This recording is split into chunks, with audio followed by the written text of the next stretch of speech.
Hoje vamos analisar um caso da segunda metade do século XIX, então relaxe enquanto vamos para os Estados Unidos.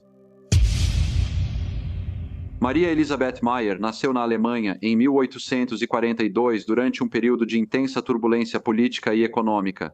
Pobreza e insegurança alimentar aumentaram devido a más colheitas e uma praga devastadora da batata. Entre 1845 e 1847, a industrialização começava a crescer.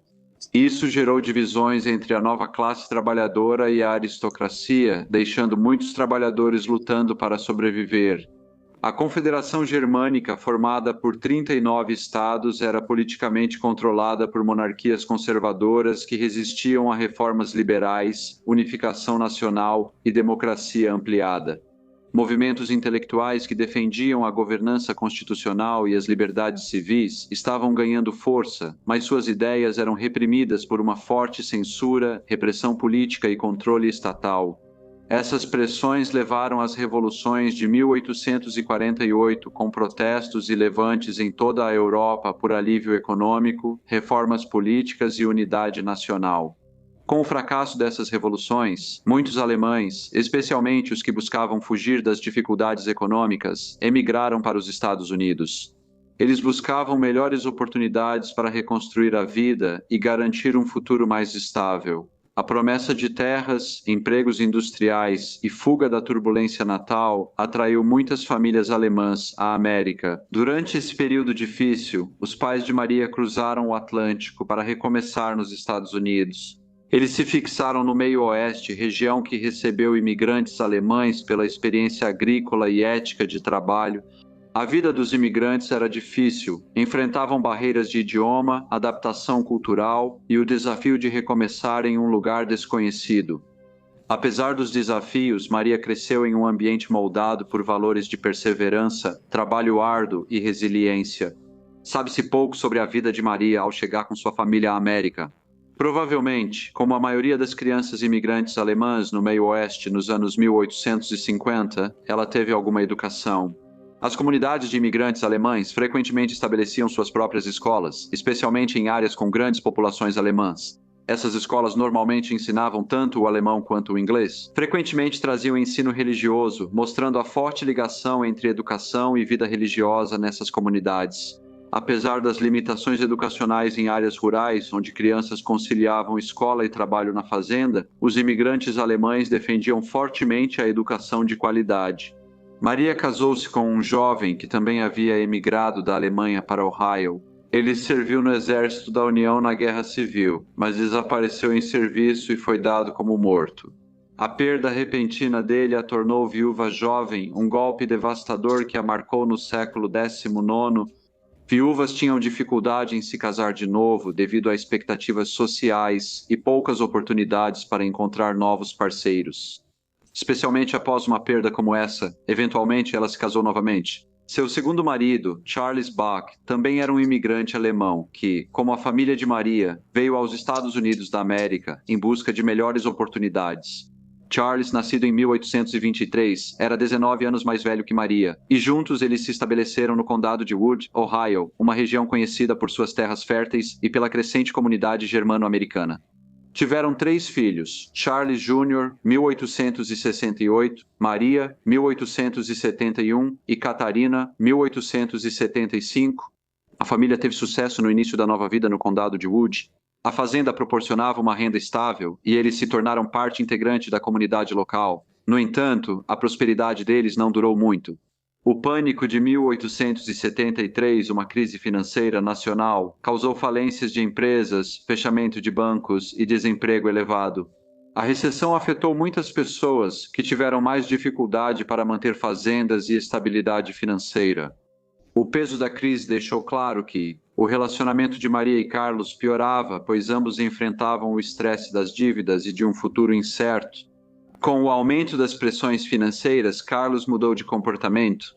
O estresse financeiro piorando afetou seu temperamento, tornando-o mais instável e abusivo com Maria. A violência doméstica era comum no século XIX, mas raramente reconhecida ou debatida publicamente. As normas da época esperavam que as mulheres aguentassem maus tratos em silêncio, normalmente responsabilizando-as por desentendimentos conjugais.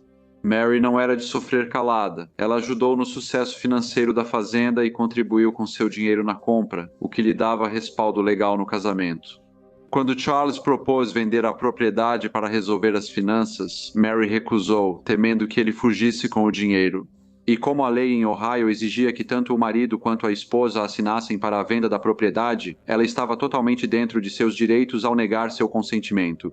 Isso o enfureceu, pois ele não via outra saída para a situação deles. Diante da recusa, ele aumentou o uso da violência para tentar forçá-la a se submeter. O temperamento dele ficou mais imprevisível, com ameaças mais frequentes e severas.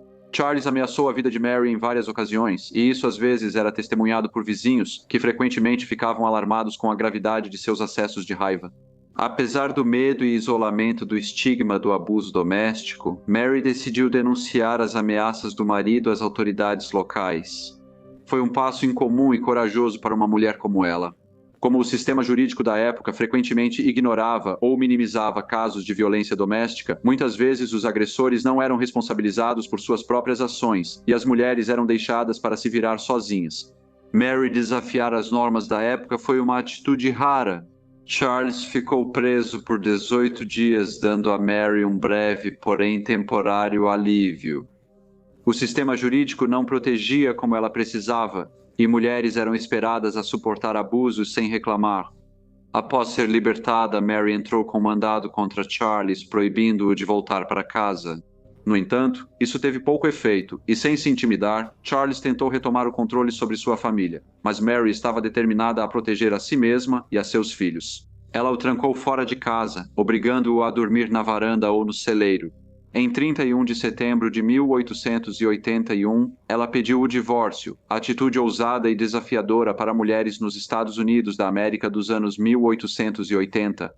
Charles continuou tentando voltar para casa, e suas discussões com Mary persistiram.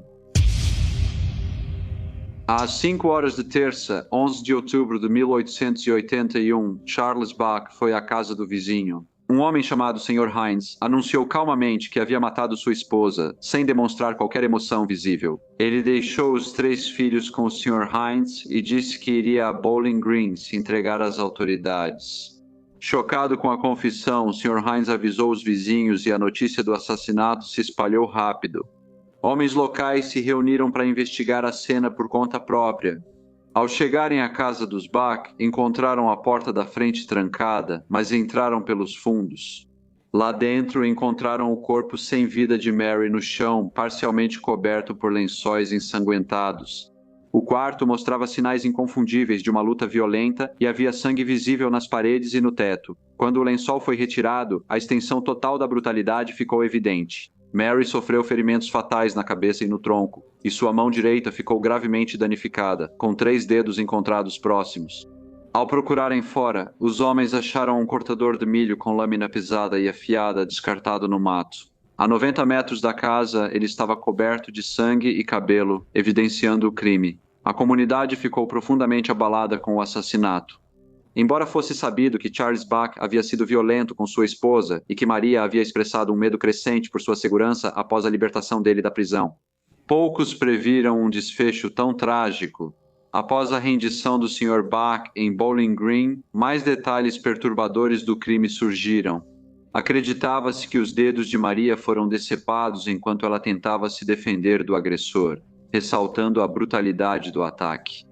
Seu destino trágico destacou as dificuldades enfrentadas por mulheres em relações abusivas, particularmente em uma época em que as proteções legais eram mínimas e o apoio da sociedade às vítimas era praticamente inexistente.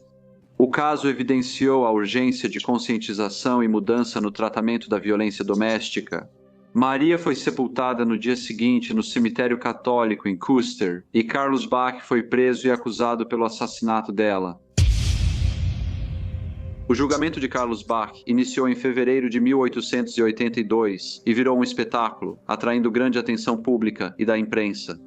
O caso se destacou não só pela brutalidade, mas também por expor questões sociais como violência doméstica e o tratamento das mulheres pelo judiciário. O tribunal soube que isso durou mais de uma década. Charles Bach, sua esposa Mary e 3 filhos viviam em uma fazenda a 22 quilômetros ao norte de Weston, no condado de Wood, noroeste de Ohio. E parecia que a vida deles tinha sido pacífica até que disputas surgiram no início de 1881. Dizia-se que Charles queria vender a fazenda para resolver problemas financeiros e se mudar para o oeste. Mas Mary, sua esposa, queria ficar em Ohio e não concordou com a venda. Dizia-se que, após serem libertos, o casal decidiu se separar, Mary ficou na casa e o marido com outros bens. Apesar do acordo, Charles seguia morando de vez em quando na propriedade, muitas vezes dormindo na varanda dos fundos com a permissão relutante de Mary. As testemunhas incluíam Charles Jr., filho de 14 anos de Charles e Mary, que disse ao tribunal que ele e o pai passaram o dia 10 de outubro de 1881 em Weston. Depois passearam por Milton Center e voltaram para a fazenda. Mais tarde, naquela noite, ele disse que, após o jantar, seu pai entrou no quarto de sua mãe e começou a discutir com ela por causa de algumas roupas. Ele continuou dizendo que sua mãe ameaçou mandar prender seu pai novamente e que seu pai, de repente, ficou furioso. Com voz trêmula, ele contou que seu pai puxou sua mãe da cama e a atacou com um cortador de milho. Ele disse que não viu mais nada, pois foi para outro cômodo. O tribunal silenciou quando Charles Jr. disse que seu pai, ao sair do quarto, contou ter matado sua mãe. O Sr. Hines também testemunhou. Ele relatou ao tribunal que o réu pediu para cuidar das crianças mais cedo, em 11 de outubro, porque acabara de matar a mãe delas. O Sr. Hines acrescentou que o Sr. Bach então lhe disse que iria se entregar às autoridades em Bowling Green.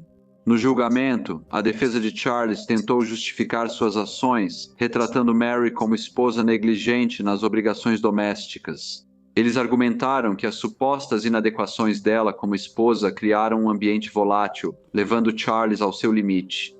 Essa estratégia refletia as atitudes predominantes em relação ao casamento, onde as mulheres eram frequentemente culpadas pelos desentendimentos conjugais, e seu valor era julgado pela capacidade de se conformar aos papéis tradicionais de esposas obedientes e mães cuidadoras. Charles testemunhou no processo e usou linguagem dura para difamar Mary. Ele se referiu a ela como um animal preguiçoso de boca solta, tentando retratá-la como a principal causa da turbulência em seu casamento. O depoimento dele foi cuidadosamente elaborado para transferir a responsabilidade para Mary, retratando-a como a antagonista no relacionamento conturbado dos dois. Ao retratá-la de forma tão negativa, Charles buscava tornar suas próprias ações mais justificáveis e desviar o foco de sua própria responsabilidade pela violência.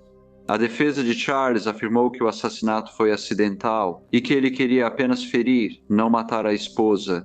Apesar dos esforços, o júri não se convenceu. Charles foi condenado à morte por enforcamento por assassinato.